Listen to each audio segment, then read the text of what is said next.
Hey, what's up? It's Wanda Sykes. I'm here to remind you about something super important, getting your breast screened. Because trust me, your breast health should be a priority. Early detection for breast cancer can change the game, which is why you should visit yourattentionplease.com to learn more. And do me a favor, if you've already had a breast cancer screening, remind your friends and family to visit yourattentionplease.com too. We gotta look out for our girls.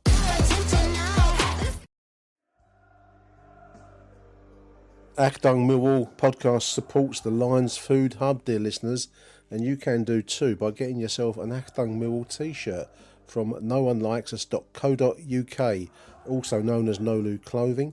They've got a wonderful Achtung Millwall t-shirt on there for £15. At least £8 of each sale goes to support the Lions Food Hub, which does fantastic work for families in and around the South East 16 area.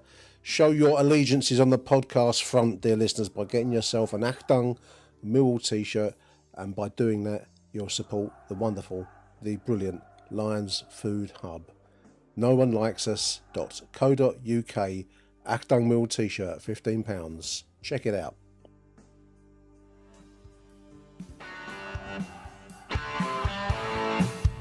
You're listening to Achtung Millwall, broadcasting from the beautiful South Birmingham. Accept no substitute. Hello dear listeners, welcome to Achtung Millwall. My name is Nick Hart. You're listening to the number one Millwall podcast. Joining me now, I've got an actual brains trust of Millwall, depth of experience of 150 odd years between us, I dare say, looking at the faces staring back at me. First up, let's speak to John Shipman up there, a Northern correspondent. Welcome back to the show, John. I haven't spoken to you in a while, mate. Thank you very much, Nick. I'm gladly dragging down the average of that 150 years. Trying to collect the last vestiges of youth that you get while watching the Lions. John was there last night, listeners, in the cold winds of Preston on a Tuesday night, but joining us with the hot winds of the Scirocco off the desert and out in the ocean from an unknown place in the Canary Islands. It's Merv Payne. Merv, how you doing, mate? I'm very good, thanks. Cheers, Nick. Yep. Dragged you away from your San Miguel and the swimming pool. Last day of the holiday before I'm off to Derby on Saturday. Are you going Derby? Okay. Yeah, that's going to be a hell of a contrast to this. I've been sold out as well, so it should be good atmosphere. But yeah, I'm in a bizarre way looking forward to that after getting back home. Yeah, I did see we got 300 more or 340 tickets more from Derby for the reason that you just said. I think it's sold out. I mean, I want to take my hat off, including you, John, but there was 349 up there at Deepdale last night on a school night. That's some turnout. I mean, really hardcore behaviour, I think, to go all the way up there on the midweek. So I just wanted to start off by taking my hat off to fans who actually came across on what sounded like a fairly quiet stadium, John, last night. We could hear the Lions fans quite clearly on TV. Yeah, it was. It wasn't great numbers there from a Preston point of view, but in fairness, I suppose they picked it up a little bit in the second half once they got the equaliser. But it was a little bit two bald men fighting over a comb, wasn't it? Neither of us are struggling in the playoffs or trouble in the relegation places, so it didn't feel like there was a lot on it last night, to be honest. But you still clink the oak, don't you? Stick a good run together, and you might make it.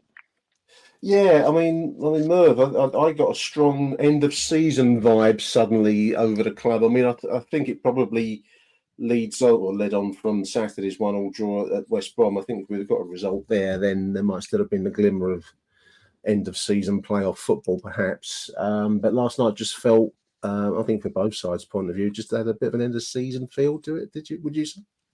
Yeah, it's a strange thing to say with 15 games left, I think. 15 if you include 13, isn't it? Yeah. 13, yeah. If you include the Palace. But I think it's a good position to be in. I might be in a minority, but I think given the transfer activity, the new players coming in, the fact that they're not all ready to go straight in and play 90 minutes of Championship football 3 times a week or whatever it is. Yeah. I think it's the ideal situation for Alex Neil to, experiment with a few different things, try get players, get players acclimatised to the Championship without. If you go back 12 months, we were in it was panic stations at the moment, wasn't we? I think we just sacked Joe Edwards and just given Neil Harris the job. I think just a few days after this a year ago. and we were really up against it, and it was just all hands on deck to scramble away from that relegation zone. Whereas this year, I mean, do we need another near miss playoff? End of season like we had under the last season under Row. I don't think it does us any good in the long term. I think it's ideal to have a period where we're not got to worry about relegation. We're not hanging everything on the top six, and we can just try these new players out and get them acclimatised. I mean, I was just saying to John. Sorry, John. I mean, we're just saying that clearly we're in the midst of a rebuild, I suppose. But I think Alex Neil speaking after the game said how he's not had a clear week of work. I think he had a clear week versus Dagenham and one other game where can't remember which one it was, listeners. But I think he's really looking forward to getting to grips with the squad in pre-season. That was a post-match interview on Mill TV, John.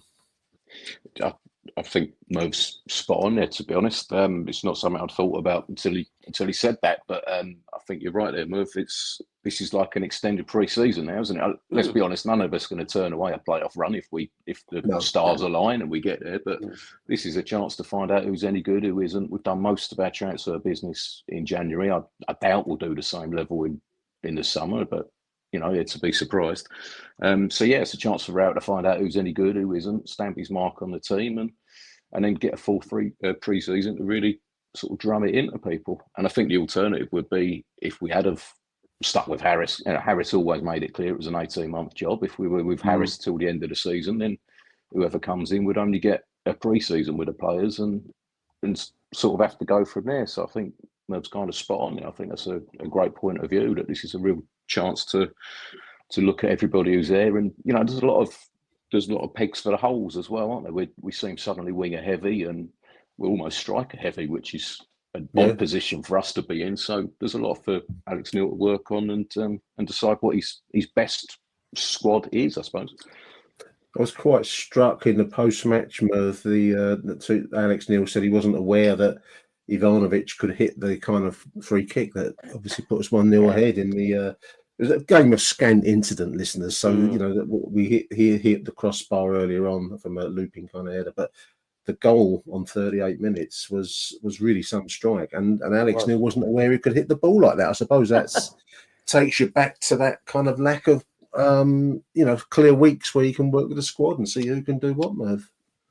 Absolutely, yeah. I mean, I just think this guy's got so much class. There just seems to be something really special there. And I reposted the video of the free kick. It reminded me of some of the free kicks. I mean, Teddy Sheringham didn't take too many free kicks, but I think he started in his final season. He started taking them. Yeah, and it was one of them. He just quite nonchalantly stuck in the top corner.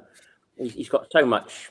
I just think he's got so much skill, so much about him. This player, and I just think it's really exciting. And again, it's proof that you've got to just get eased in gradually. I've seen people on social media criticising Negley or the lack of use of Negley for various reasons, but we were told right from the start, even though he was our record signing, he's going to take some time to adjust from the Eredivisie to the Championship. It's a very different animal, and we've got to be patient. And like I say, I think this is the perfect opportunity for that. And I think I think Alex Neil got a bit of criticism for not bringing him on last night or not doing this and not doing that with him.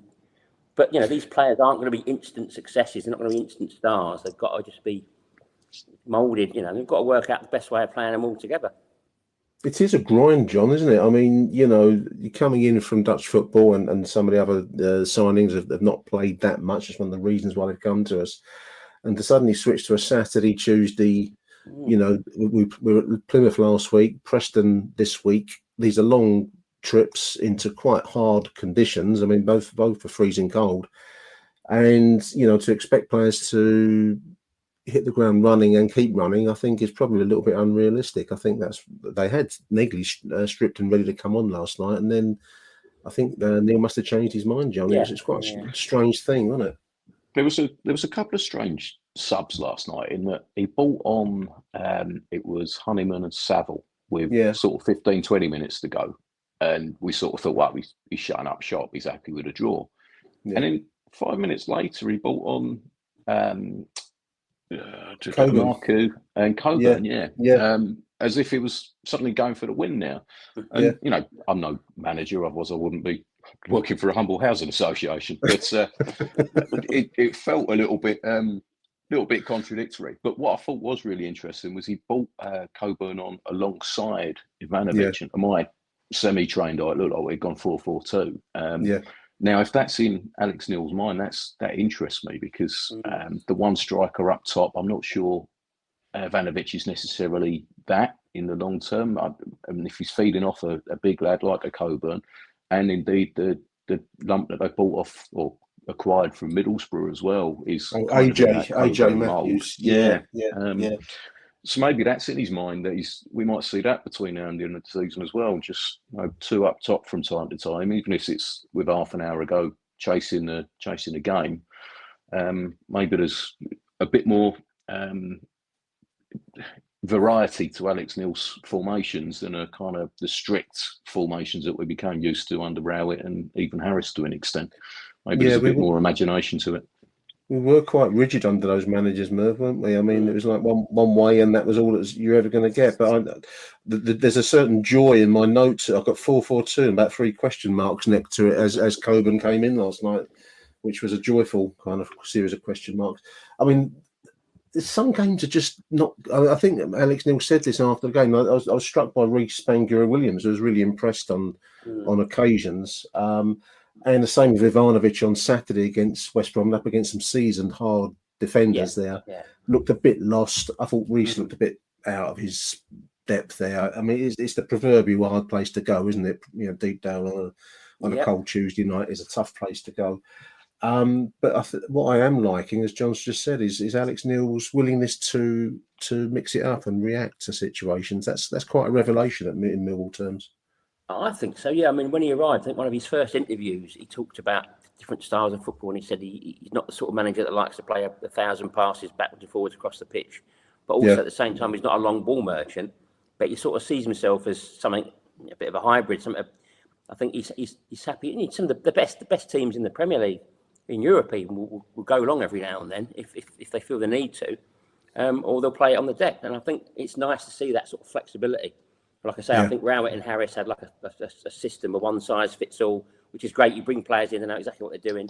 And I think over the course of a season, they obviously realise it gets a certain amount of success, so they just stick with it, which is great. You know, no one's knocking what Rowett did or what Harris did, but it is a breath of fresh air to see someone who perhaps is prepared to sort of change things, try things, switch it up every now and then. It obviously backfired massively at Plymouth, which he was big enough to admit. But I think what Coburn brings us is that sort of, we can go long with Coburn if we want to bypass him, if we feel we need to, and he can hold the ball up. We can make it stick to him, and then again that's going to bring Ivanovic into it. So I think Alex Neil is enjoying having all these different permutations, if you like, of ways to play, and being able to change it around. Which again, it's going to take some developing. But as John rightly said, he's got an extended pre-season now to do that, it seems. So if the fans are just patient and let him do that, then it could really work in our favour next season.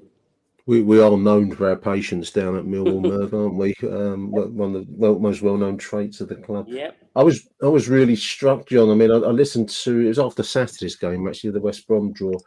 I think I said it on one of the other shows, but I was really struck by Alex Neil saying how he's told our players that they're actually better than maybe they think they are. I think this goes back to the rigidity. I mean, Merv's just spoken about this. You know, we've had players and told them to play in a certain way, almost don't go beyond yourself. Whereas I think he's a kind of a manager that wants to see more from some of our players, and he thinks they've got it.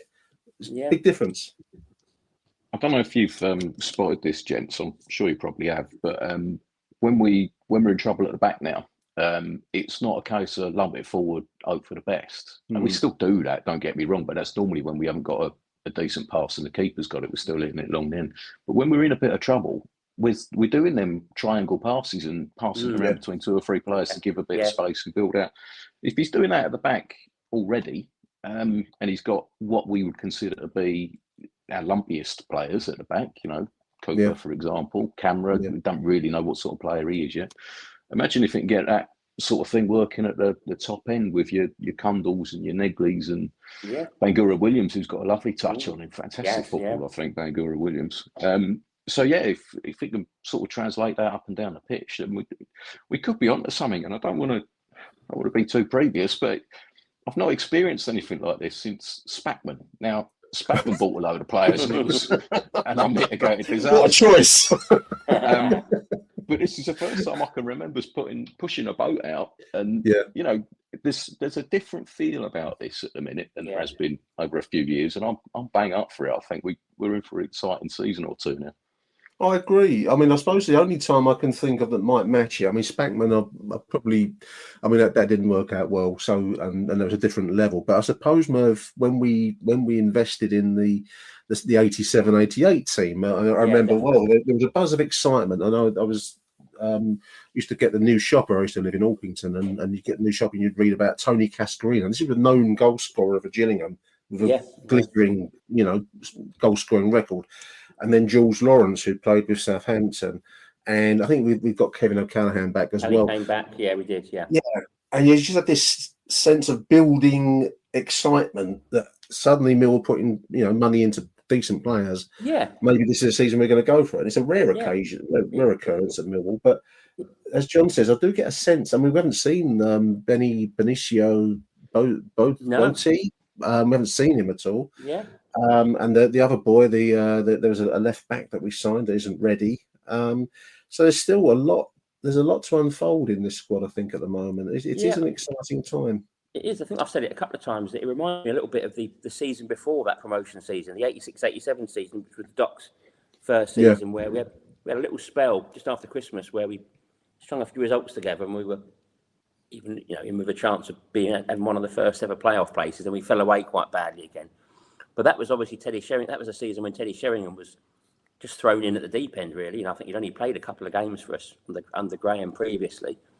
We threw him in, and people forget. I mean, he got a lot of stick that season. I think he still scored about 16 goals, I think. But he got a lot of stick for various things, and people forgot that he was still 20 years of age, and it was his first full season in quite a tough division.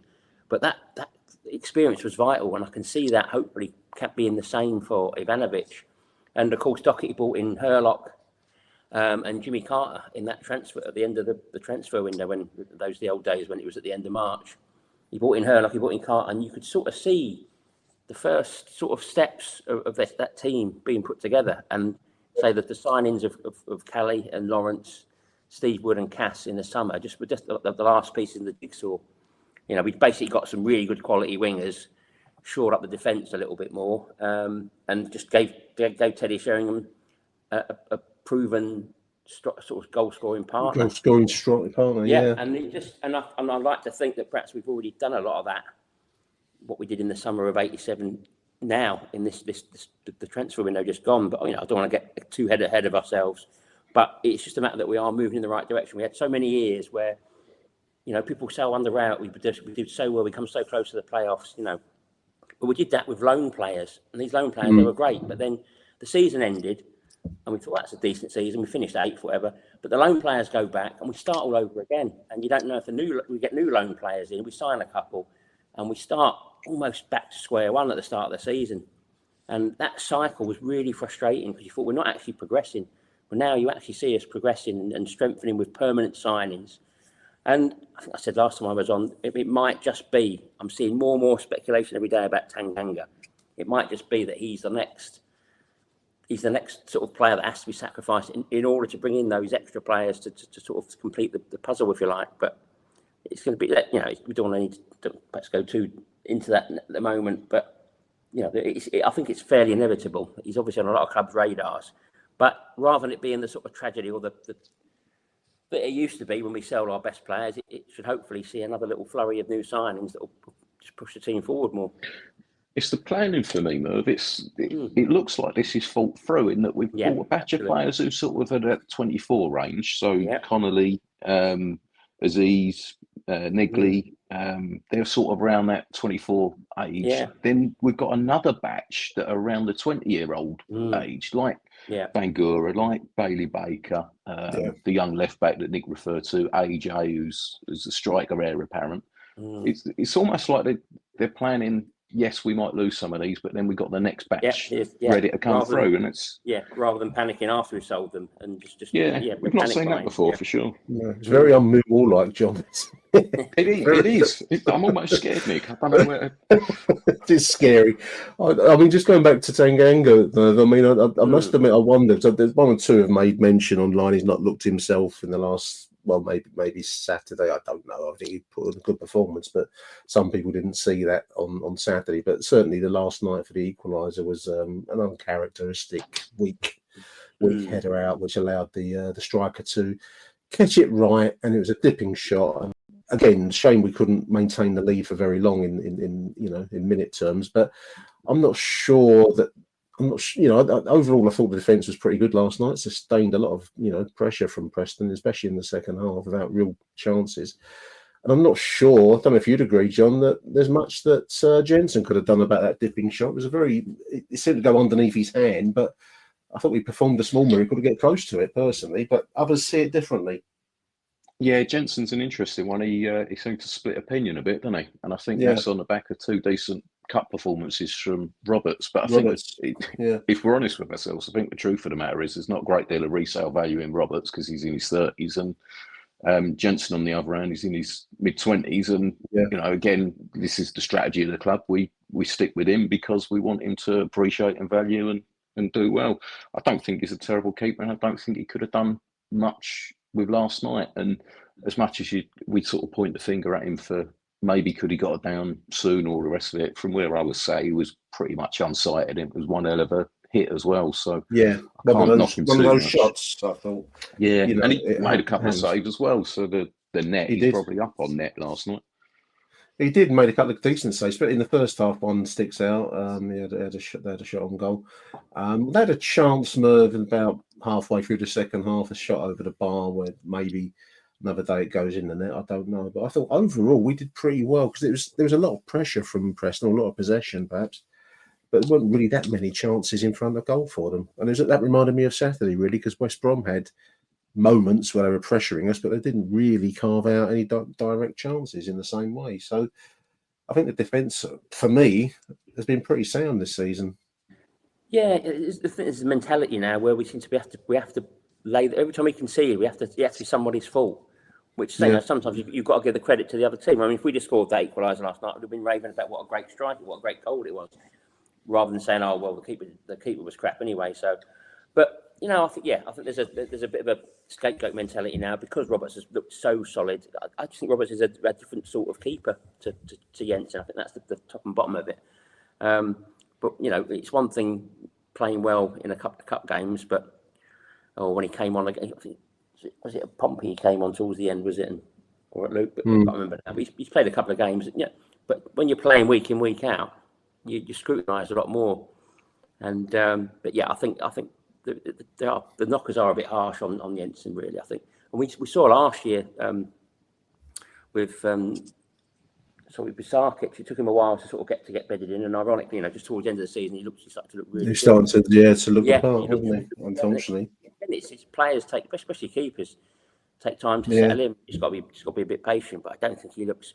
I was worried about him at the start of the season. He looked like he was really struggling. I think he admitted he was, but no, I think he's fine. I think there's just a tendency to, whenever we can see the goal, is to try and find someone to blame for it, and sometimes no one's to blame defensively. It's just the way it is. Saturday presents, in the red corner, the undisputed, undefeated Weed Whacker Guy, champion of hurling grass and pollen everywhere. And in the blue corner, the challenger, extra strength Saturday. Eye drops that work all day to prevent the release of histamines that cause itchy allergy eyes. And the winner by knockout is Saturday. Saturday, bring it on. Achtung, Millwall. Now then, boys, I've actually done some research for this show, and I don't like to brag, listeners, because I often get known for not doing any research at all. It's often the truth. But I thought, well, many calls have come in saying that we're not going to get relegated and we're not going to get promoted, which is, I think, roughly where I've reached with my bit of research, listeners. But I thought it might be interesting just to look at the third from bottom relegation spot and see how many points teams have achieved that have got relegated, if you want to put it that way, over the last 10 years. And also the same for the 6th playoff spot. How many points do you need on average for that, just out of interest? So we are currently on 42 points at the moment with 13 games to go. So let's look downwards to start off with, chaps. So the 3rd relegation spot, I've gone back over the last 10 years looking at the league table, and the highest points total of a team relegated in that 3rd from bottom position was Blackburn in 2016 to 17. They went down on 51 points that season. Birmingham were relegated last season on 50 points. So the high mark is 51, if you like. So teams have been relegated with that amount of points. The lowest figure for a team relegated in the last 10 years in the 3rd from bottom spot is 37, which was Wycombe Wanderers in 2020-21 season. The average seems to be around the 43 point mark. The 3rd from bottom team tends to get 43 points. So averages and whatever other people have done in the past is no real guide to where we're at right now, but we're on 42 points. So in general, that's more than enough to secure championship safety, I would say, with 13 games left in the bank. So I think we can probably say, and Achtung has always got a money back guarantee, listeners. If this is wrong, we do finish up getting relegated. But I'm going to call it that we are safe from relegation with 13 games to go.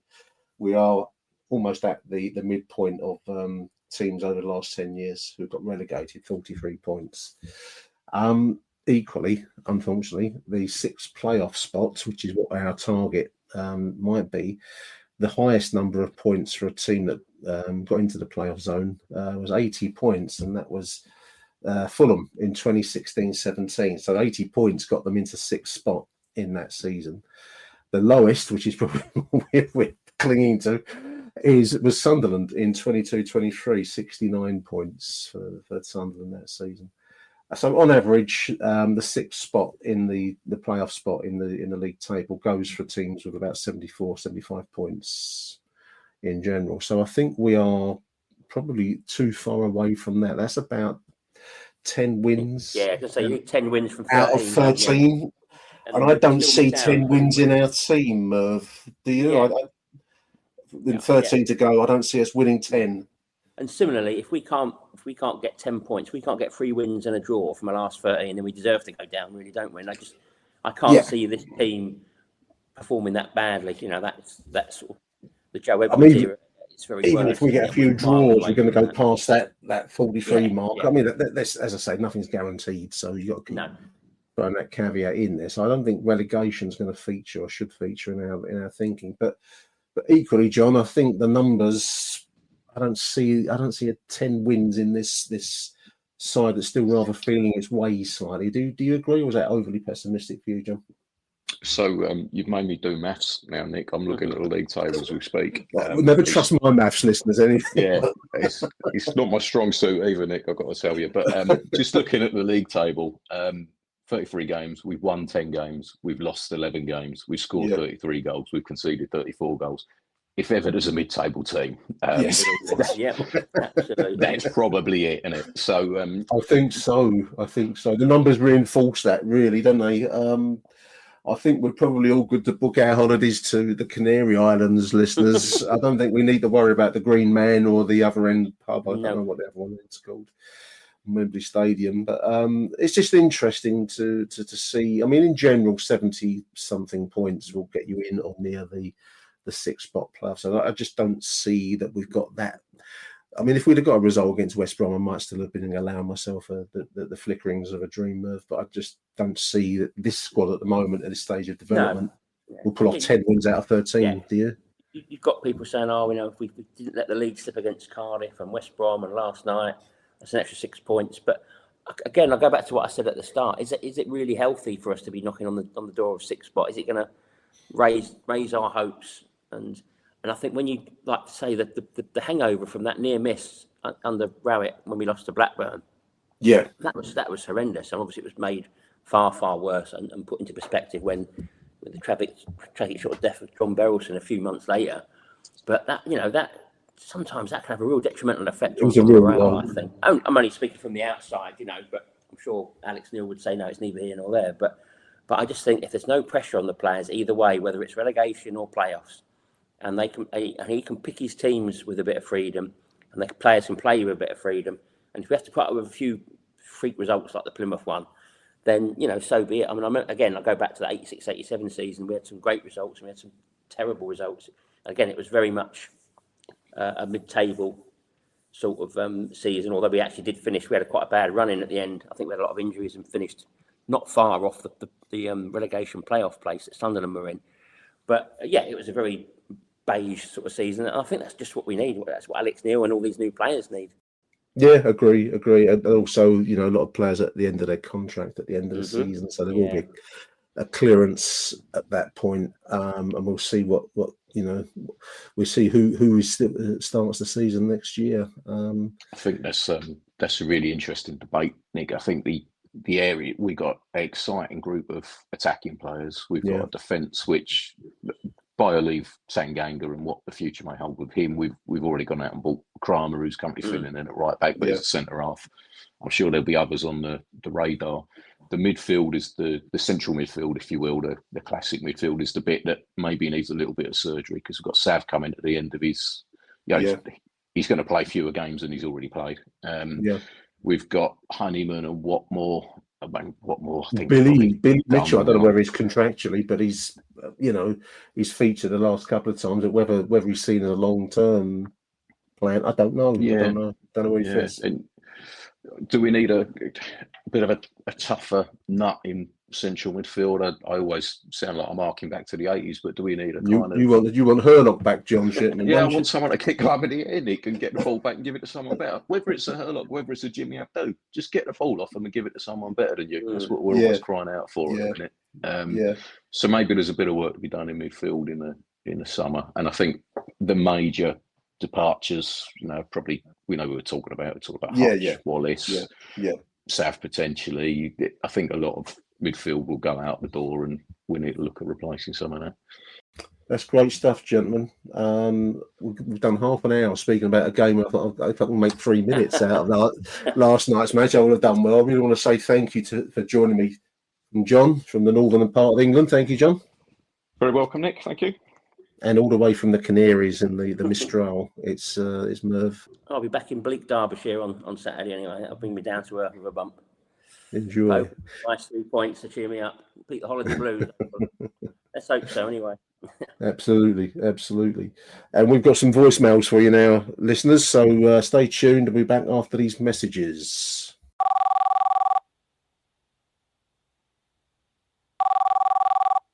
Nick, Aussie Dave here after that draw against Preston.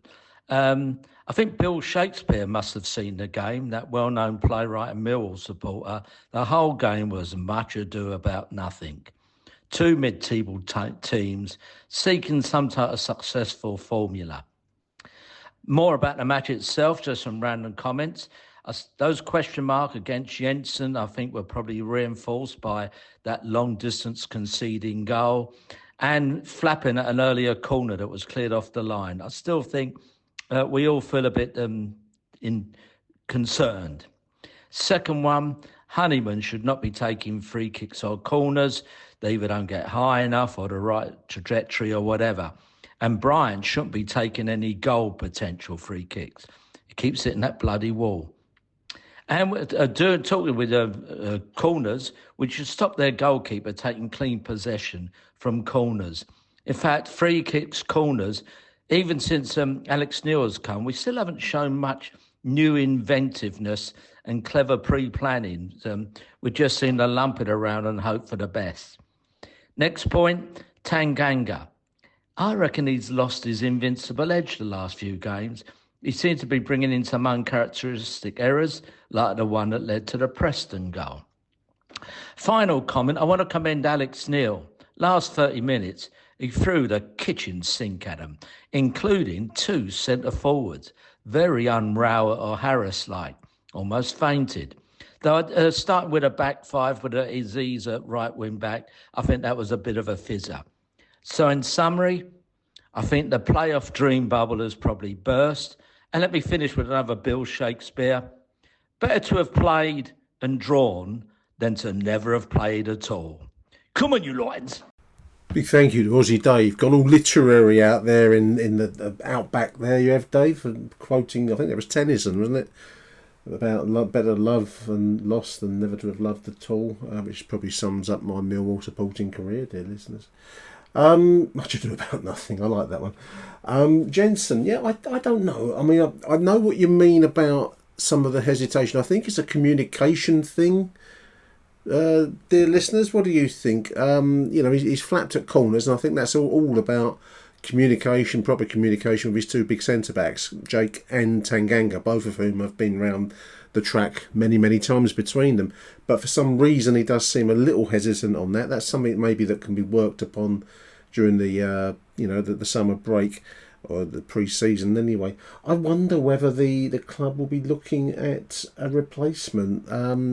John made the great point in the dialogue we just had about how Liam Roberts, good goalkeeper that we saw in the cup game, Leeds, Ellen Road, but maybe there's not enough value in him in terms of value development. I think that's what we're all about now, isn't it? So whether that is indeed behind the choice of Lucas Jensen, I don't know. It does make a kind of sense to me, but Jensen's a great shot stopper. He reminds me in some ways of Bart Bielkowski, another great shot stopper, but he also had a mistake in him, Bart, didn't he? And Jensen, I just think, is from that a slightly less substantial figure, perhaps, than Bart. Big Bart was. Question marks, I suppose. A lot of comment online, some of it unfair, I think, against Lucas, but there we are. Tanganga, we've mentioned already in this show. I do wonder whether the end of season is starting to loom into sight now. Tanga must have an idea that there could be a Premier League move. He's certainly at that level. He's such a good quality defender. And it was an uncharacteristic error last night that gave a soft little tee up for the Preston striker to put it away. I thought he really hit it well, in fairness. You won't get that kind of shot every game, but we got it last night. Looping, very difficult to take shot. Jensen got down for it. It kind of slid under his hand, but I think it must be a very difficult chance to field. So, don't know. Take your pick on that one. I do wonder whether Tanganga is starting now to wonder about what deals might be on the agenda for next season. I couldn't blame him. He's done more than enough in a Millwall shirt this season and last season.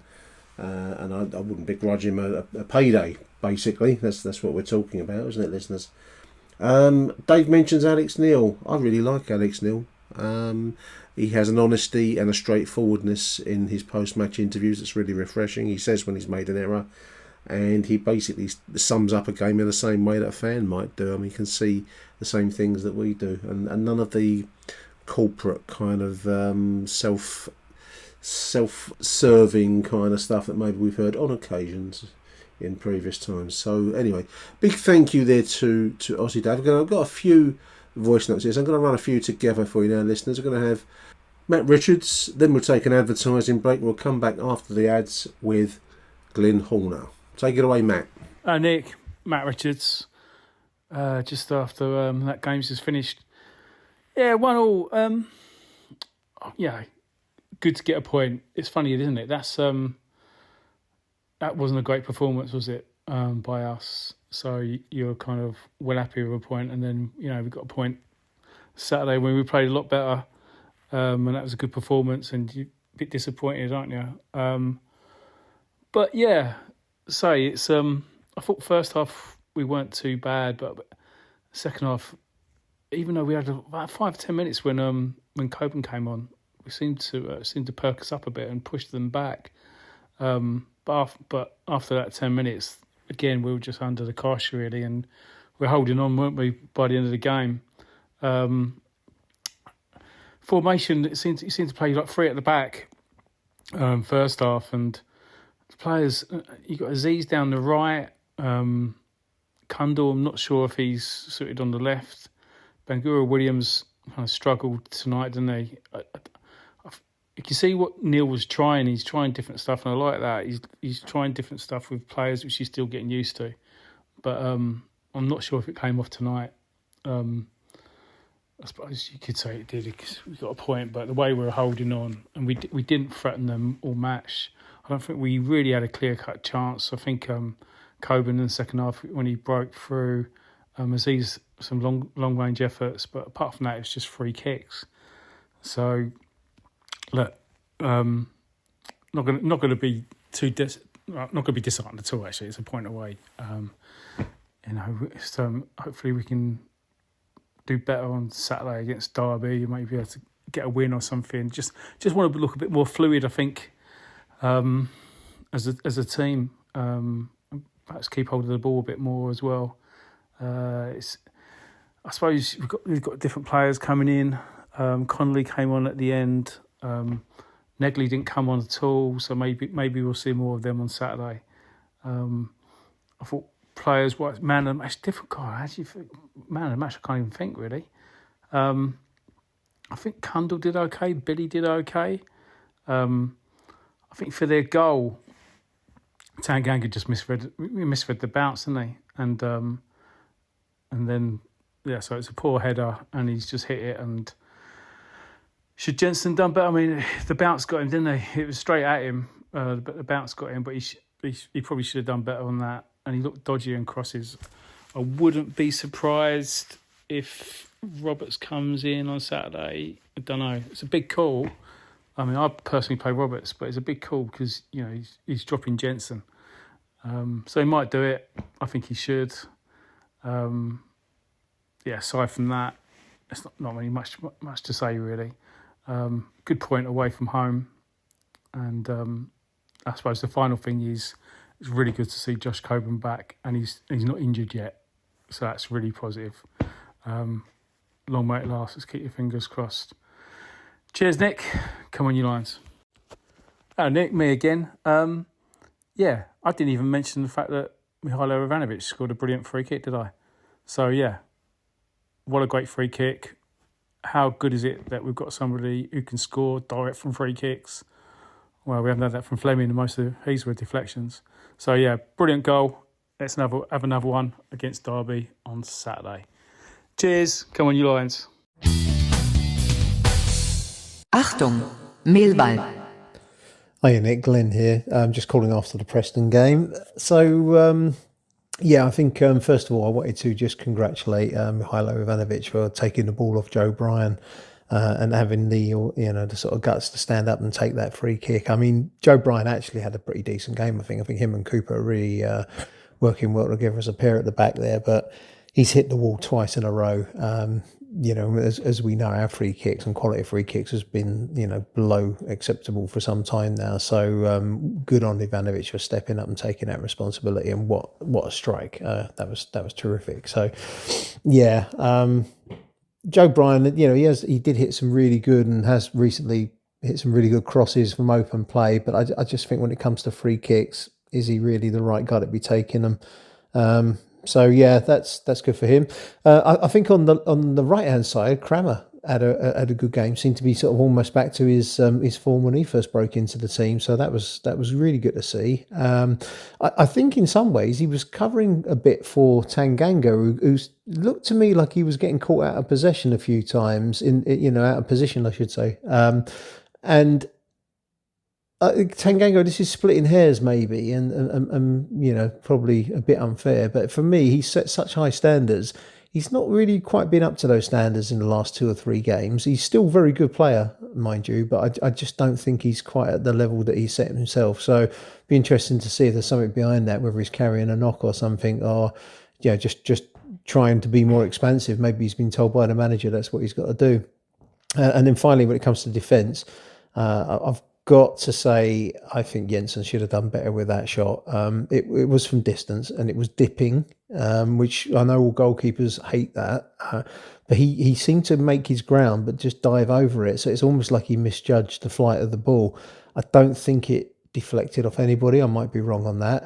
If it did, then I'll take that back. But otherwise, I think he should have really put something on that ball. And with Liam Roberts sitting in the dugout watching on, he can't really afford to be making mistakes like that. I don't think it's enough to drop him. But, another sort of sloppy error like that, and I think questions will need to be asked as to whether or not he deserves his first choice position. I think that going on the rest of the team, really good. Kundal and Aziz, excellent, really good, and spoke about Ivanovic already. And just a shout out, I think, for Bangura Williams, who was I was glad to see him back in the team. I think he struggled to get into the game, but as the game went on, he got more involved. So I hope he gets more opportunities to play. He certainly deserves it. And he was getting better the more time he spent on the pitch. So let's hopefully see some more of him in the next game. All right, that's it for now. Looking forward to the next game. Come on, you Lions. Thank you, Glyn. And before Glyn, to Matt Richards. I can't see Alex Neil dropping Jensen on the basis of last night, dear listeners. Whether he'll play in the Palace game is another matter. I don't know. Got no insight. He came in for the Leeds game, didn't he? But that was due to a knock on Jensen. I don't think Jensen was 100%.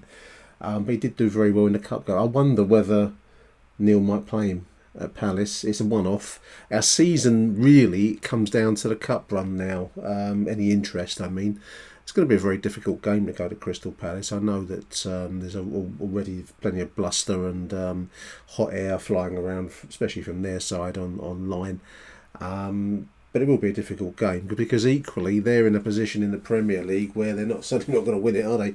And they seem reasonably safe from relegation. So ideal FA Cup fodder, aren't they? Same as us, really. As I've done already, my little back of an envelope assessment of what it's going to take to get into the playoffs means, in my opinion, realistically, that the cup run is all we've got to go on now. I would imagine that the likes of Tanganga and the rest of the squad are also looking at the same numbers and seeing the same things. They'd be silly not to. This does seem to be a squad that when the backs are to the wall and when it's really needed, will certainly step up to the plate. But we do seem to lose concentration when it's not really needed. And I don't think now, without going too silly, that we're almost certainly assured of staying up. And that maybe takes a lot of the pressure off the side. So I don't know. Reminds me of myself at school. Nicholas must try harder and must stay concentrated. There we are. Can't even talk. So a big thank you to Matt and to Glyn now. We're going to go now with two more. We're going to go with Digger Dave and then Hassan. So let's take it away. Digger Dave and then Hassan. Hello, Nick. Digger Dave here. In the aftermath of the cold Tuesday night in Preston. I've got to be honest with you, I was a little bit disappointed with the draw. I was saying to my lad at the end there with 10 minutes to go, so it's only going to take one of these breaks or another little moment or something like that and we could nick this, They're a big physical side, Preston. And there were periods of that game where we looked like we were going to run rings around them. And then they had that little period, didn't they, after the second half, and they came out and brought on that Osmaic fella and changed it a little bit for them, didn't it? Gave them a bit of a focus in their play and that, and obviously we gave away a goal off the back of that. I think Alex Neil tried something last night, didn't he? I think he went two up top with Coburn towards the end there. And the only thing I'll say, I don't know if it was the midfield duo we had at the time, but we certainly didn't look quite as stable in the middle of the park as we did with just Ivanovic on his own up top. I think maybe the way to go is to start one and swap for the other. But, again, I've read a load of crap online, people calling out Jensen for the goal and all that. And, you look at it and he is unsighted, isn't he? There's not much you can do about that. Certainly he made a better dig of saving that than their keeper did of saving Ivanovic's free kick. So there we go. Anyway, another point in the bag, onwards and upwards. And, we're getting closer to safety. That's the main thing. Cheers, Nick. Take care, mate. Morning, Nick. It's Hassan here. Just want to leave some comments after last night's 1-1 draw up at Preston. First of all, I need to give a big shout out to the 300 or so Millwall fans who went up last night. I take my hat off to you. Long way to go, especially in the same week whereby we went down to the West Country and got smashed, and to go up to the Northwest on Tuesday night. and get a draw, which is much better than the last away performance. I think it's it's testament to the support there. I think, hats off to you. Well done. And if anything, thank you for going. You represent us no matter how many numbers go. As for the game itself, it was a typical mid-table clash between two mid-table sides who probably aren't going to go down and probably aren't going to get in the playoffs. The commentators did make a fact of that if a team is serious about challenging for the playoffs, they need to win, and either side could come up with a winner. I thought maybe if you're a Preston fan this morning, you're thinking it's 2 points dropped. I think, especially in the second half, they did edge it. They had some good moments, some good chances. Us, not so much in the second half. Coburn came on, looked lively. I think he showed Ivanovic what a what a lone striker should do. There was a moment where the ball got played up to Coburn and he's really holding off the defender and allowing others to join the space. So hopefully now, it was interesting to see Coburn come on and go two up top. I was actually quite surprised with that. They panned to the bench and looked like Negley was getting changed and he didn't. And he cut quite a despondent figure after that, Negley. So hopefully it doesn't affect him and that he got the call to go on, then he got changed. So hopefully that's just nothing. As for the game itself, first half was scrappy. It was one of those games where it was either going to be a fluke of a goal or a moment of brilliance, and thankfully Ivanovic came up with a moment of brilliance, and I think that's Joe Bryan done with free kicks now.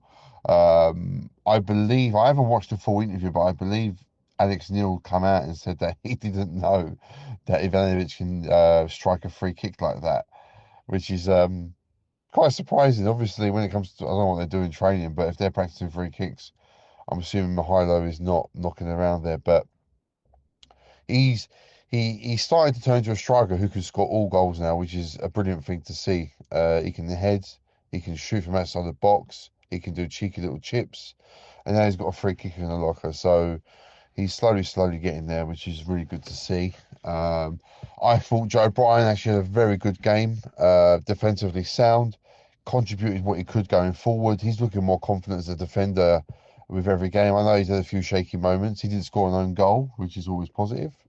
I thought Kramer had a better game as well today. It looked as though Femi Aziz, his defensive work was as good as his forwards work last night, and it looked as though he almost played as a wing back, because every time we lost the ball, I think Kramer cut in as like a third centre back, and then Aziz would then take up the space as the right back, which I thought was quite interesting. I think we learned our lesson from the Plymouth game. I believe Plymouth set up the same way as Preston with three centre backs, and they exposed us a lot. So that was a good bit of tactics by Alex Neil there. He's obviously seen an issue there and dealt with it. I thought Billy Mitchell could be contender for man of the match, I think, for us. He looked very good. He broke up play really well. When he got the ball, he looked very confident. He was doing little step overs. He was giving feints and spraying the ball around quite well. I had no issues with that performance at all. To be honest with you, if he starts again Saturday, I haven't got a problem with that. He needs to maybe take charge and say, right, I'm taking this spot now. Again, hats off to Mitchell. I thought he played really well. Kundal had a so-so game. You could tell when he get, a lot of people are saying, "Oh, Kundal should be further back in midfield. He's too lightweight." He does get knocked off the ball quite easily. He had a few good moments as well. It's a shame to see Bangura Williams go off injured. Hopefully, it's nothing major. I'm willing RBW to do really well. I do find he goes missing at times.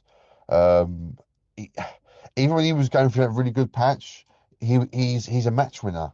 So he'll do very little for majority of the game, and he'll come up with some moment of brilliance. But I thought last night, I said to myself, do you know what? He just doesn't. He needs to get involved. You need to know he's on the pitch. I just feel like he's always a yard behind. So hopefully that will come again with age and with more games.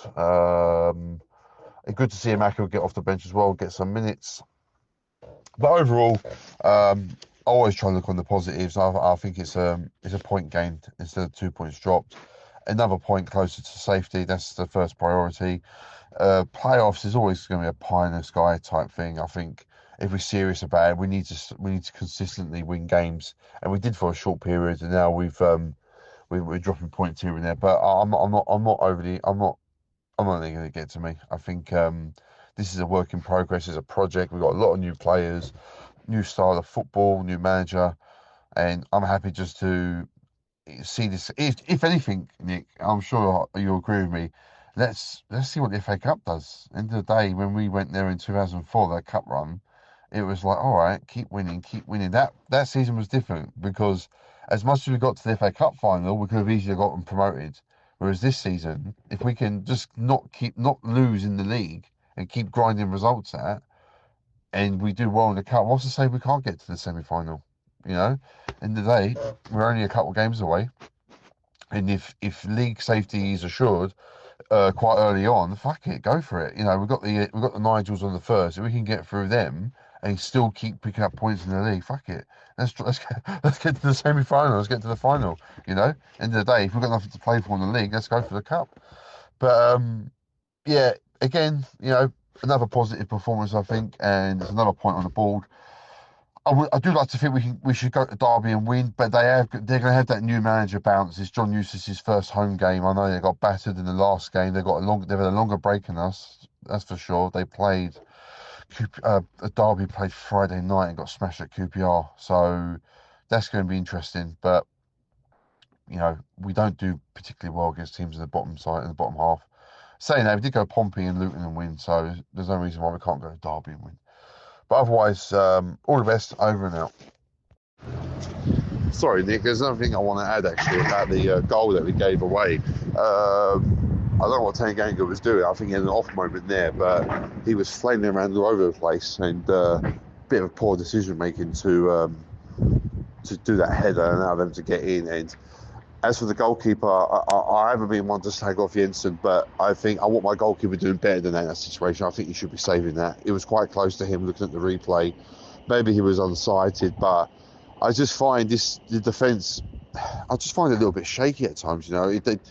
They don't give me as much confidence as they did, I don't know, maybe 6 weeks ago. So I'm hoping that they can address that. But otherwise, you know, they generally had a good game, except for that moment of concentration there.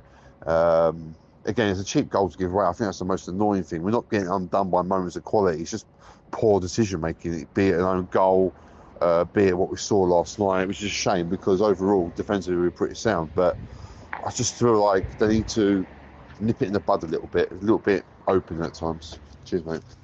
Terrific stuff from Hassan there, and before that from Digger Dave. Yeah, there was a chance, just talking about the defence there, Hassan.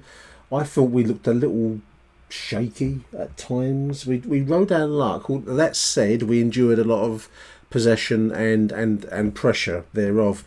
But they had a chance on 73 minutes. Let's get my note here. Yeah, 73 minutes. They had a series of corners, back and forth corners, and then they got a kind of a volley shot from fairly close range that we just got really lucky in that it went over the bar.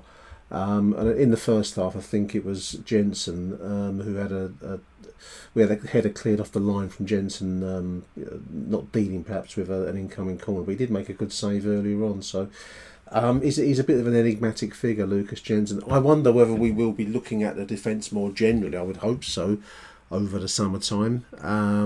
That must include the goalkeeper, because Alex Neil must be seeing and thinking the same kinds of things that we are. I don't know. We'll see what the end of the season brings. I do think, just to go back to your point about the cup, Hassan. I mean, the cup is now the season for me.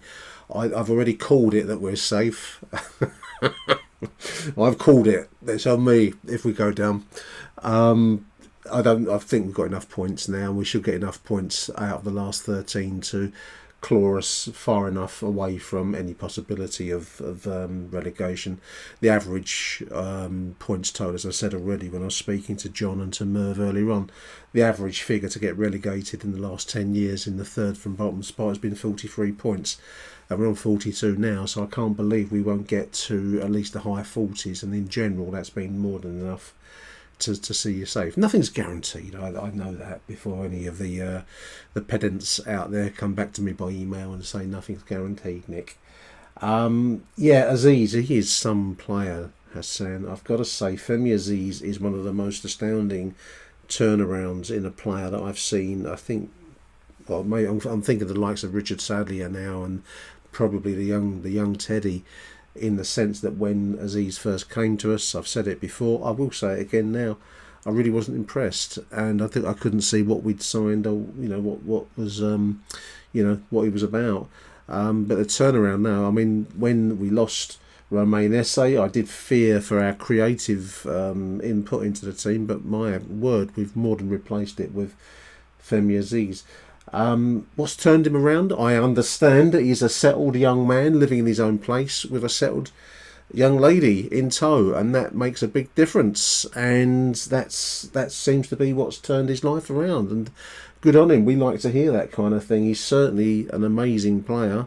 Every time he gets the ball, he looks dangerous, and he also does the defensive work, as Hassan has said.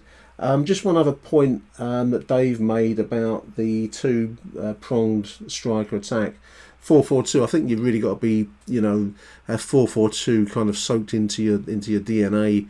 And for some years now we haven't played it, so I think it's maybe just got away from us a little bit. Certainly the tactical switch to the two strikers last night I applaud, because it was trying to win a game that, draw wasn't much use for us or for Preston really, if you're looking up the table. But to at least give it a go, I'd take my hat off to Alex Neil for trying that.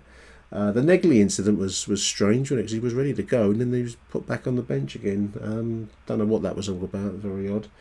And hats off, once again, Hassan's called it right, hats off to the 300 that travelled all the way up to Lancashire for Preston last night. Achtung, Millwall. Okay, listeners, going to play us out now of our final 3 voice notes. Big thank you to everyone who's contributed to the show, to John and to Merv for fairly short notice doing that 3-way conversation. Really enjoyed that, and for everyone that sent in contributions. I really appreciate it. These shows wouldn't happen without the contributors, and as I've said every time, all of our advertising money gets donated to the great cause of the Lions Food Hub, as indeed do the t-shirts that I've mentioned at noonelikes.us.co.uk. Get yourself an Achtung Millwall t-shirt, £15 on there. £8 of that will help support the Food Hub, which is a fantastic cause. It helps people that are down on their luck living in the SE16 and surrounding area. So I'm really happy to support a fantastic local charity run by our own people. Most people know Kelly. She's solid, and it's great to support a charity like that. So long may we carry on to do that. So big thank you to everyone for their contributions. So I'm going to play you out now, listeners, with Bobby T, Rob Woodford, and then last but not least, Jim Hackett. Big thank you to the chaps. I'm going to call it quits here, listeners. I'll be back after the Derby game. Until the next edition of Achtung Millwall, from me, Nick Hart, it's Arrivederci Millwall. Bye for now. Nick Hart, Bobby T, on the coach. I don't know if you can hear me. Pitch black here. Preston 1, Millwall 1. And it was all Preston. We should have lost that game. We were lucky to get it with a point. But for me, Tango, all season, they're saying Jensen should have saved it, but weak header, he rarely makes a mistake, and it cost us. Coburn come on, second half, we didn't look like winning the game, should have lost, and then on to Derby, half an hour, Bobby T. No, Nick Hart, one more thing, hold on, I'm fucking fuming, hold on. Camel Nesley, he put on fucking Honeyman and Saville to shut up part of the bus. That was the wrong decision from Alex Neil. And it wasn't a game for Bangor Williams. Too soft, and he just got marked out of the game, couldn't get into it. So, on to Derby, bye for now, Bobby T. Fucking fuming, 11 hours on this coach. Nick Hart, Bobby T. 3:31 in the morning. Just completed 11 hours on that fucking coach. Was it worth it? let's be honest, Nick, sorry it's late, but I thought this voicemails will get to your show, make it even livelier. But on a really good point on the road, let's be fair, it should have been 0 if you ask me. We're not going up, we're not going down. But last night's game, or championship game for Preston, it was like a training match. Only their drum, it was a boring match. We were lucky to get a point. So, Bobby T, signing off. Good night, see you Saturday. Well, we had a good first half, didn't we? And after the last 2 games, when I thought the big fucking Serb was looking like the lightweight fucking Serb, to be fair to him, he led the line well in the first half, with Kundal and RBW giving him some good support. And what a goal, what a well-taken goal that was. Kundal looks lively, doesn't he? And looks capable of winning us free kicks up the pitch. Femi looked off the pace in the first half for once and seemed to be playing too deep for me. The 2 boys in midfield worked hard, made it scrappy when Preston pushed forward. But they swept the ball around as well, It's refreshing to see. But can someone tell Kramer what colour shirts we play in? Because his distribution was way off what's required at this level.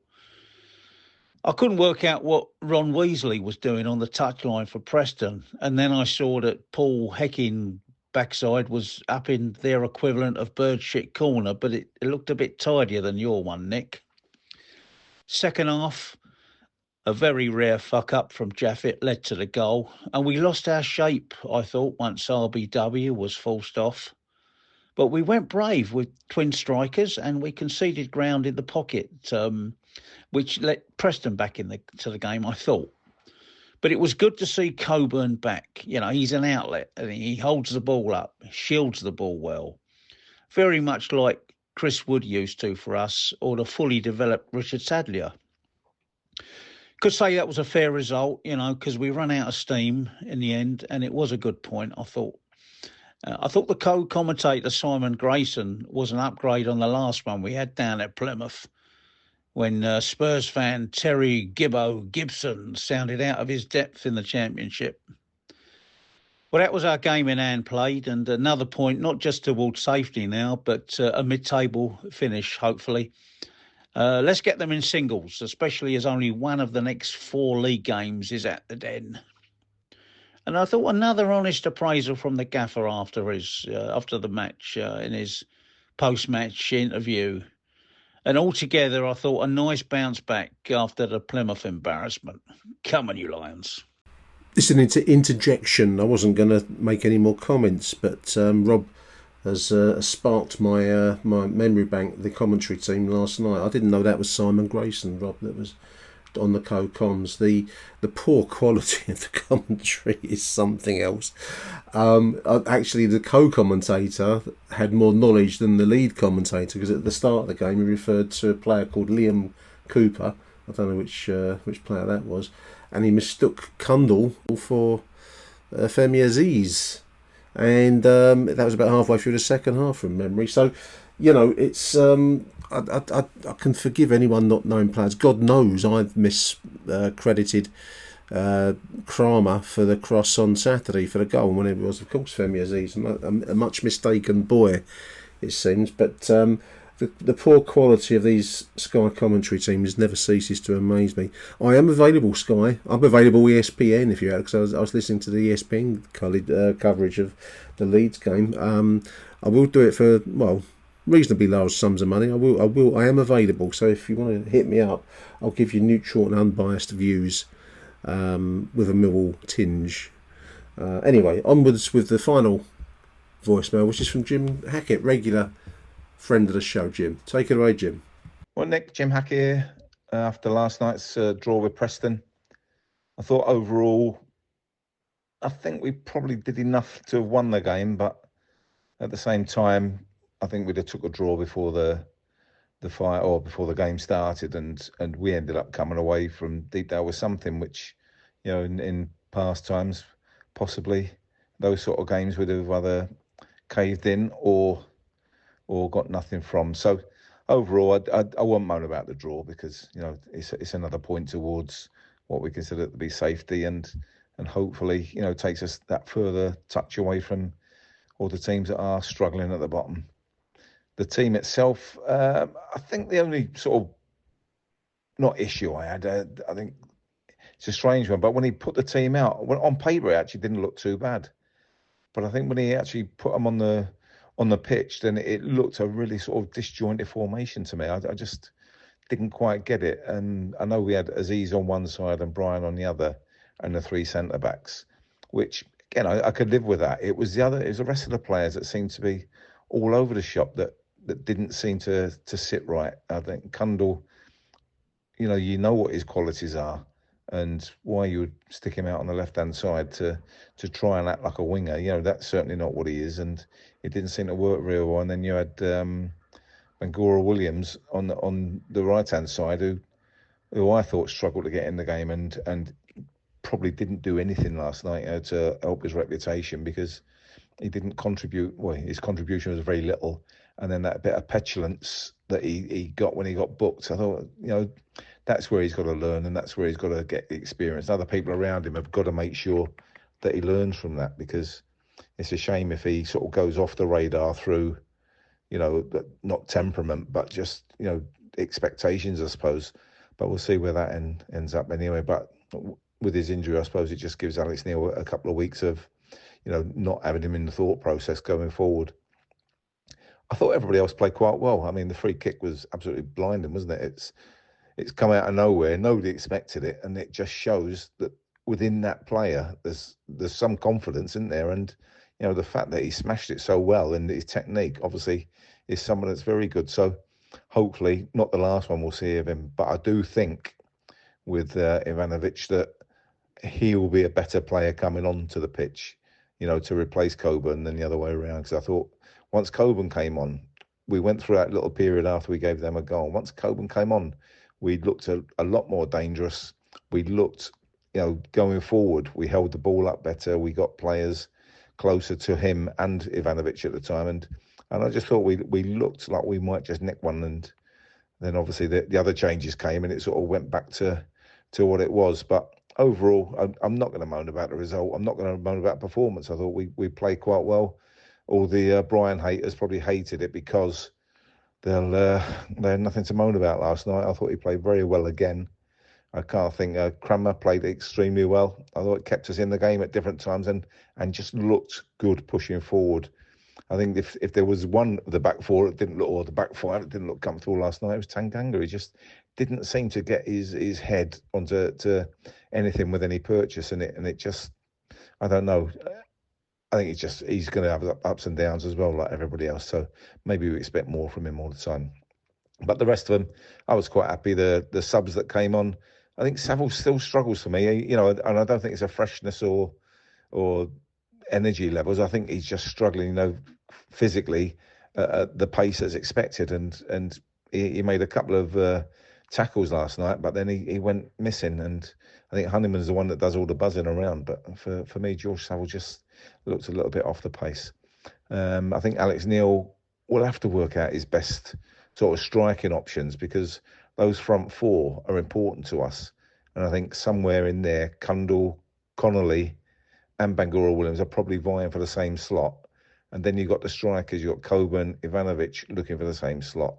And out wide, I think he's got a glut of players available. So where he goes with it, I don't know. But again, we'll see what he picks on Saturday. Because I think at the moment, Alex Neil is showing what a good manager he is. He seems to be getting everybody on side, and at the same time, he's saying the right things. That he's not slaughtering anybody, but at the same time, he's recognising that there are issues that he needs to get right. And I think going forward, we get this season out of the way, and then we'll get pre-season in, and who knows where we'll end up next year? Because hopefully, we'll get one or two extra bodies in, quality, and see where we go. The final thing I will say about last night is, and I know I'm probably not the only one that's going to say it, but Jensen looks a little bit dodgy to me, and it's that inability to come for crosses. When he sort of collapsed like he'd been shot from that corner with nobody near him, really. I don't know if somebody did catch him, but it didn't look like it to me. He just sort of folded, and how we kept it out of the game. I think as he's cleared it off the line, you know, we can't afford that. We're not a good enough side to be able to give goals away, which we always do. And I think for the goal, it looked at the time, I thought it was just a poor attempt at a save, but it was actually a decent strike and into an area where a keeper probably didn't expect it to go, you know, and was he going blind? I don't know. But for me, I think it's unlikely Alex Neil's going to drop him, because I think it's even worse for keeper's mentality. But at the same time, you know, how many times is he going to flap at crosses, give the opposition something to go at? Because I think if Roberts had been there, he would have clutched one or two of them crosses and suddenly everybody would have a little bit livelier. So anyway, on we go to the next one, and come on, you Lions.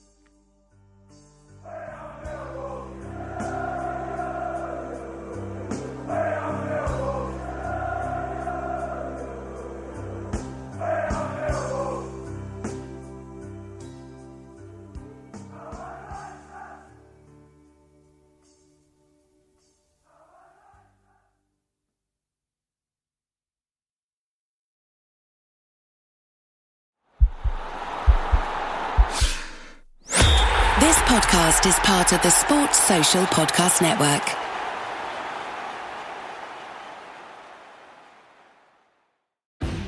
At your job, do you ever have to deal with a nose roller? How about a snub pulley? Well, if you're installing a new conveyor belt system, dealing with the different components can sound like you're speaking a foreign language. Luckily, you've got a team ready to help. Grainger's technical product specialists are fluent in maintenance, repair, and operations. So whenever you want to talk shop, just reach out. Call, click Grainger.com, or just stop by. Grainger, for the ones who get it done.